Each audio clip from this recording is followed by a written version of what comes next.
Salut tout le monde, très urgent et très bonne nouvelle depuis Bamako, Ukraine. Rupture avec effet immédiat des relations diplomatiques entre le Mali et l'Ukraine.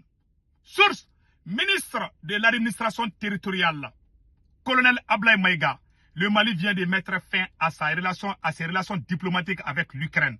Suite aux propos tenus par Andrei Yukov, le chef des services de renseignement ukrainien. C'est à cause de lui. Donc mes chers amis, c'est à cause de ce monsieur-là.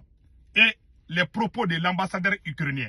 Le Mali interpelle tous les pays de l'Afrique, y compris les pays de la CEDEAO et de l'Union africaine. Que tout le monde doit condamner ça. Je vais vous montrer le communiqué final. Et nous allons décortiquer ensemble. Colonel Ablaye Maïga a tout dit. Au nom de nos plus autorités, j'ai l'insigne honneur de donner lecture du communiqué numéro 068 du gouvernement de la transition, communiqué dont la teneur suit. Le gouvernement de transition de la République du Mali a pris connaissance avec une profonde stupeur des propos subversifs par lesquels M. Andrei Yusov, porte-parole de l'agence ukrainienne de renseignement militaire, a avoué l'implication de l'Ukraine dans une attaque lâche, traître et barbare des groupes armés terroristes ayant entraîné la mort d'éléments des forces de défense et de sécurité maliennes à Tinzawaten, ainsi que les dégâts matériels. Ces propos ont été renforcés par M. Yuri Pivovarov, ambassadeur de l'Ukraine au Sénégal, qui a ouvertement et sans la moindre équivoque affiché le soutien de son pays au terrorisme international, particulièrement au Mali. Pire, dans leurs commentaires, ces officiels ukrainiens ont annoncé d'autres résultats à venir. Voilà. Donc, non seulement il y a eu l'attaque terroriste contre le Mali à Tinzawaten, où il y a eu beaucoup de civils qui ont été tués, l'Ukraine s'est réjouie. Et l'Ukraine a dit encore, l'ambassadeur ukrainien a dit encore qu'il y aura d'autres attaques contre le Mali. Et ça, c'est très grave.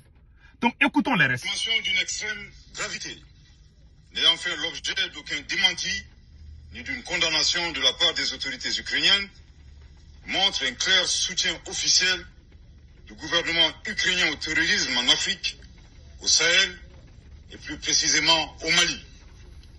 Après un examen minutieux de la situation, le gouvernement de transition de la République du Mali souligne que les actes posés par les autorités ukrainiennes violent la souveraineté du Mali, dépassent le cadre de l'ingérence étrangère, déjà condamnable en soi, et constituent une agression caractérisée du Mali et un soutien au terrorisme international en violation flagrante du droit international, y compris de la Charte des Nations Unies.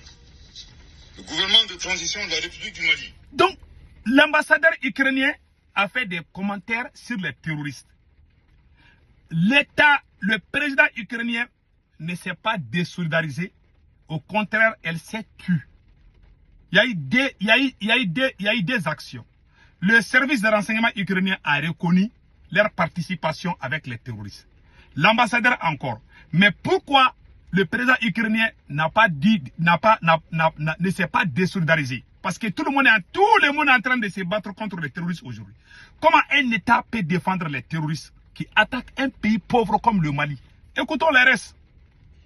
Condamne fermement une agression ukrainienne et dénonce cette hostilité des autorités ukrainiennes à rebours de la position de neutralité observée par le Mali, qui a toujours appelé à un règlement pacifique de la crise opposant la Fédération de Russie à l'Ukraine.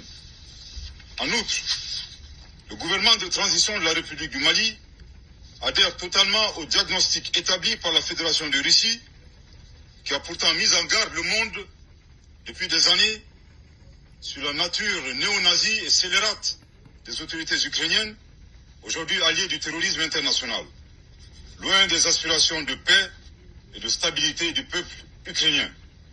Suite à l'implication reconnue et assumée de l'Ukraine dans l'agression caractérisée du Mali, le gouvernement de transition de la République du Mali décide des mesures suivantes. Voilà. 1. La rupture avec effet immédiat des relations diplomatiques entre la République du Mali et l'Ukraine, cette dernière dont les destins sont malheureusement confiés à des pantins confondant la scène internationale et la scène du théâtre. Voilà. Le Mali vient de mettre fin aux relations diplomatiques avec l'Ukraine. Écoutons les restes. 1. La rupture avec effet immédiat des relations diplomatiques entre la République du Mali et l'Ukraine, cette dernière dont les destins sont malheureusement confiés à des pantins confondant la scène internationale et la scène de théâtre. Je répète pour une dernière fois.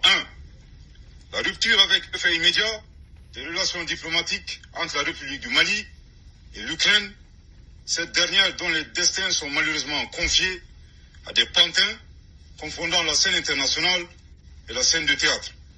2. La saisine des autorités judiciaires compétentes suite aux propos de M. Andriy Youssov et Yuri Pivovarov qui constituent des actes de terrorisme et d'apologie du terrorisme. Voilà. 3. Le Mali va porter plainte contre l'Ukraine. Voilà ce que ça veut dire. C'est-à-dire, le Mali va porter plainte contre l'Ukraine. Voilà ce que ça veut dire. Allons-y. Nécessaire pour prévenir toute déstabilisation du Mali à partir d'États africains, notamment à partir d'ambassades ukrainiennes installées dans la sous-région avec des terroristes déguisés en diplomates. 4. L'alerte formelle aux instances régionales et internationales ainsi qu'aux États qui soutiennent l'Ukraine en leur indiquant que ce pays a ouvertement et publiquement affiché son appui au terrorisme. Par conséquent, le Mali considère le soutien à l'Ukraine comme un soutien au terrorisme international. Voilà. Le Mali en appelle à la responsabilité de la communauté internationale face au choix délibéré de l'Ukraine de soutenir le terrorisme dans un contexte mondial où l'unanimité est faite sur l'impératif de combattre ce fléau. Voilà. Le Mali interpelle en particulier les États et les peuples africains Voilà. épris de paix à dénoncer ces actions subversives Voilà. qui menacent la stabilité du continent africain. Voilà.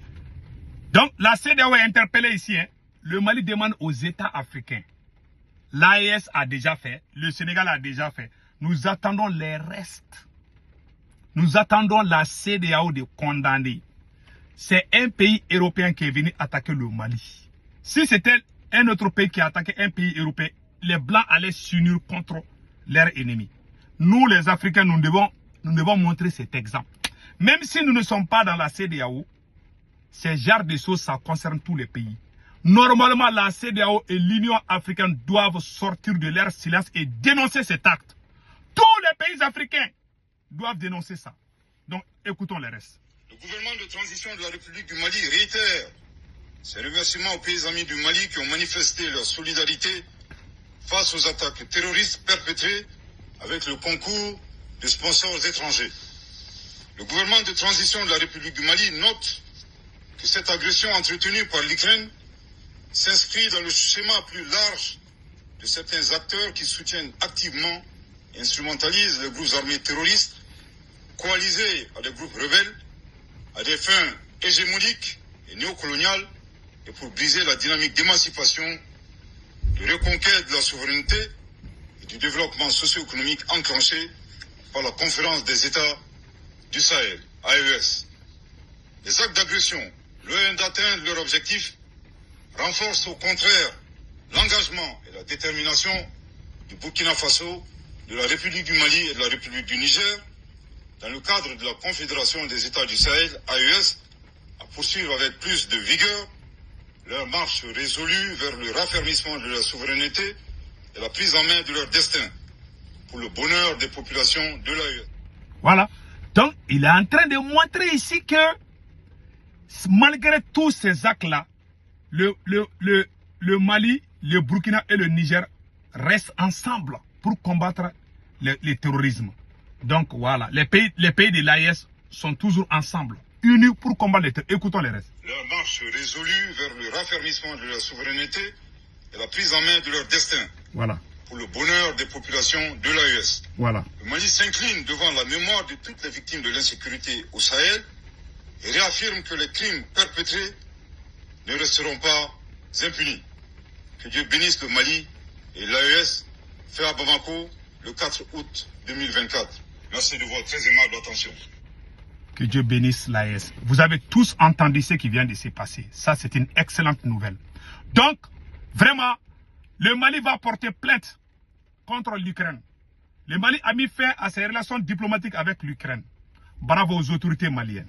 Nous demandons aux politiciens maliens, à toutes les associations, tous les partis politiques, de soutenir les autorités de la transition pour cette démarche. Nous demandons à la CEDEAO, à l'Union africaine, de condamner cet acte venant de l'ambassadeur d'Ukraine depuis le Sénégal. Donc franchement, c'est un acte à saluer. Nous remercions aussi monsieur le ministre de l'administration territoriale, je répète encore, colonel Ablaye Maïga, le colonel Garamiri, merci pour le communiqué, c'était impeccable. Mes chers amis, restons soudés. Ce qui m'a plu dans ce communiqué, c'est l'engagement des pays de l'AES. Je vous dis, il y a l'armée malienne, l'armée burkinabé, l'armée nigérienne qui sont actuellement à Tinzaouaten en train de botter les terroristes. Dans quelques jours, vous allez entendre les bonnes nouvelles. Passez excellent week-end. Ciao, ciao.